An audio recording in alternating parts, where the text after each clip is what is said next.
slow night will fade away, and we go back to our old ways, two perfect strangers in disguise.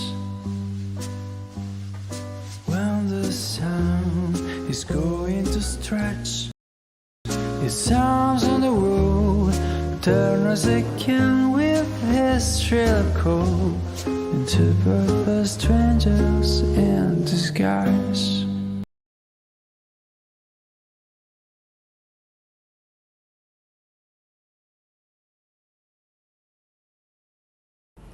Halo semua, kami adalah mahasiswi aktif dari Universitas Widya Dharma Pontianak yang pada kesempatan kali ini akan mempresentasikan hasil kerja kelompok kami.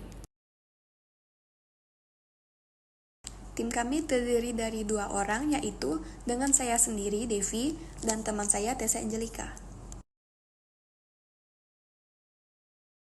Judul yang kami angkat yaitu Analisis Pengaruh Ukuran Perusahaan, Pertumbuhan Laba, dan Likuiditas terhadap Kualitas Laba pada Perusahaan Sektor Industri Barang Konsumsi di Bursa Efek Indonesia. Jika kita membicarakan suatu perusahaan, maka yang akan diharapkan oleh itu adalah sebuah laba. Informasi mengenai laba sangat penting bagi para penggunanya, menjadikan tiap perusahaan berlomba untuk meningkatkan labanya. Nah, semakin tinggi laba yang didapatkan, dianggap semakin baik dan sehat perusahaan tersebut. Seiring perkembangannya zaman, banyak munculnya perusahaan baru sehingga meningkatkan persaingan antar perusahaan. Akibatnya, beberapa pihak tertentu ada yang melakukan cara tidak sehat guna mencapai tujuan terhadap informasi laba perusahaan. Tujuan utama dari perusahaan adalah untuk mendapatkan laba setinggi-tingginya. Semakin tinggi laba, maka akan semakin sehat dan baik perusahaan. Hal ini menjadikan praktek manipulasi laba marak terjadi, sehingga mengakibatkan laba perusahaan yang tidak berkualitas. Kualitas laba adalah informasi laba dalam suatu laporan keuangan yang mencerminkan kinerja keuangan perusahaan yang sesungguhnya. Perubahan pada kualitas laba dapat disebabkan karena perubahan kinerja dan pengelolaan keuangan perusahaan. Selain itu, ada disebabkan oleh beberapa faktor, seperti ukuran perusahaan, pertumbuhan laba, dan likuiditas. Untuk itu, maka dapat dirumuskan permasalahan sebagai berikut. Yang pertama, apakah ukuran perusahaan berpengaruh terhadap kualitas laba pada perusahaan sektor industri barang konsumsi di Bursa Efek Indonesia? Yang kedua, apakah pertumbuhan laba berpengaruh terhadap kualitas laba pada perusahaan sektor industri barang konsumsi di Bursa Efek Indonesia? Dan yang ketiga adalah, apakah likuiditas berpengaruh terhadap kualitas laba perusahaan sektor industri barang konsumsi di Bursa Efek Indonesia?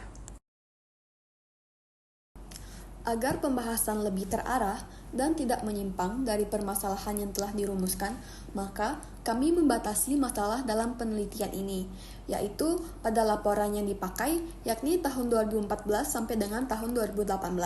Kemudian, kami juga menggunakan data laporan keuangan auditan perusahaan sektor industri barang konsumsi di Bursa Efek Indonesia. Rumusan tujuan penelitian adalah yang pertama, untuk mengetahui pengaruh ukuran perusahaan terhadap kualitas laba pada perusahaan sektor industri barang konsumsi di Bursa Efek Indonesia. Yang kedua, untuk mengetahui pengaruh pertumbuhan laba terhadap kualitas laba pada perusahaan sektor industri barang konsumsi di Bursa Efek Indonesia. Kemudian yang ketiga, untuk mengetahui pengaruh likuiditas terhadap kualitas laba perusahaan sektor industri barang konsumsi di Bursa Efek Indonesia. Manfaat penelitian. Manfaat penelitian ada 2, yaitu bagi penulis dan bagi pembaca. Bagi penulis, penelitian ini bermanfaat dan dapat membantu penulis dalam menerapkan ilmu yang telah dipelajari selama perkuliahan di Universitas Widya Dharma Pontianak. Selain itu, hasil dari penelitian ini juga dapat menambah wawasan bagi penulis, serta dapat mengasah kemampuan dalam menganalisis dan dapat mengimplementasikan kemampuan tersebut dalam kehidupan sehari-hari. Penelitian ini diharapkan agar dapat memberikan pemahaman bagi penulis, khususnya terkait ukuran perusahaan, pertumbuhan laba, likuiditas, dan kualitas laba. Bagi pembaca, Penelitian ini diharapkan dapat menambah pengetahuan dan pemahaman, serta diharapkan dapat dijadikan sebagai dasar pembelajaran yang dapat dikembangkan lebih lanjut oleh pembaca yang tertarik dengan penelitian mengenai ukuran perusahaan, pertumbuhan laba, likuiditas, dan kualitas laba. Kerangka pemikiran. Yang pertama, ukuran perusahaan. Ukuran perusahaan dapat mempengaruhi secara langsung terhadap kualitas laba karena semakin besar perusahaan, maka semakin tinggi pula kelangsungan usaha suatu perusahaan dalam menghasilkan laba. Ukuran perusahaan diukur dengan total aset perusahaan. Yang kedua, pertumbuhan laba. Laba merupakan komponen atau indikator dari laporan keuangan yang berpengaruh signifikan terhadap aktivitas pembuatan keputusan ekonomi, khususnya dalam proses pembuatan keputusan investasi. Yang ketiga, likuiditas. Likuiditas adalah rasio keuangan yang mengukur kemampuan suatu perusahaan untuk memenuhi kewajiban jangka pendek dengan aset lancarnya. Rasio likuiditas yang umum digunakan yakni current ratio. Yang keempat, kualitas laba. Kualitas laba yang tinggi menunjukkan bahwa investor tertarik pada informasi laba. Ketika keuntungan perusahaan meningkat, maka laba perusahaan dikatakan berkualitas. ERC adalah salah satu ukuran yang digunakan untuk mengukur kualitas laba. Kerangka konseptual. Di sini terdapat 3 variabel independen dan 1 variabel dependen. Yang pertama, ukuran perusahaan sebagai X1, yang kedua, pertumbuhan laba sebagai X2, yang ketiga, likuiditas sebagai X3, dan yang terakhir, kualitas laba sebagai Y. Hipotesis. Hipotesis 1 adalah ukuran perusahaan berpengaruh positif terhadap kualitas laba. Hipotesis 2 adalah pertumbuhan laba berpengaruh positif terhadap kualitas laba.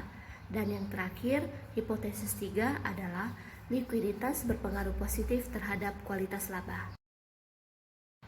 Metode penelitian. Populasi yang digunakan yaitu perusahaan sektor barang konsumsi yang terdaftar di Bursa Efek Indonesia dari tahun 2014 sampai 2018 dengan metode pengambilan sampel yaitu purposive sampling. Metode penelitian. Yang pertama, populasi penelitian. Menurut Profesor Dr. Ruli Indrawan MSI, populasi adalah sebuah kumpulan dari keseluruhan elemen yang akan ditarik kesimpulannya. Populasi dalam penelitian ini merupakan perusahaan sektor industri barang konsumsi di Bursa Efek Indonesia. Yang kedua adalah teknik pengambilan sampel.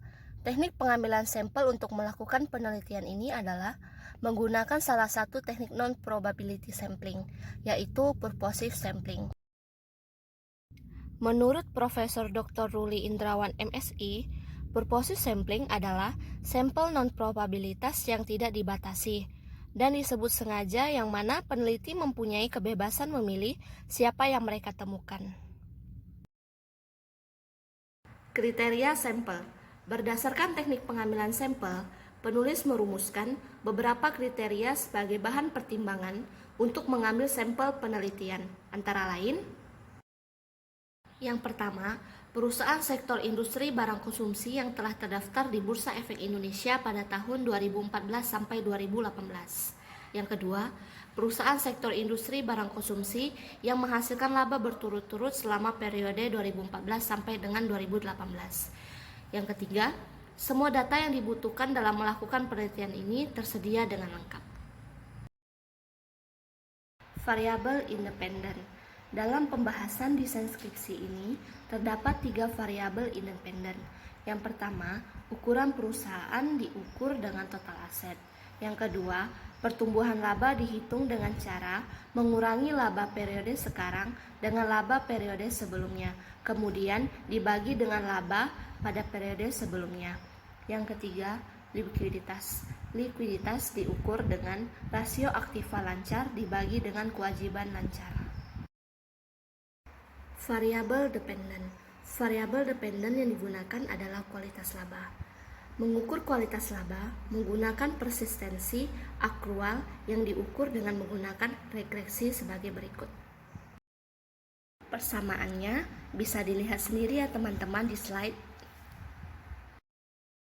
Keterangannya, OI adalah operating income, alpha adalah konstanta, B1, B2 adalah koefisien variabel, CF adalah cash flow, ACCR adalah actual component of earning, dan E adalah standard error. Teknik analisis data yang pertama adalah uji statistik deskriptif. Uji statistik deskriptif adalah uji yang bertujuan untuk menilai apakah nilai residual terdistribusi secara normal atau tidak menurut Sutopo 2017.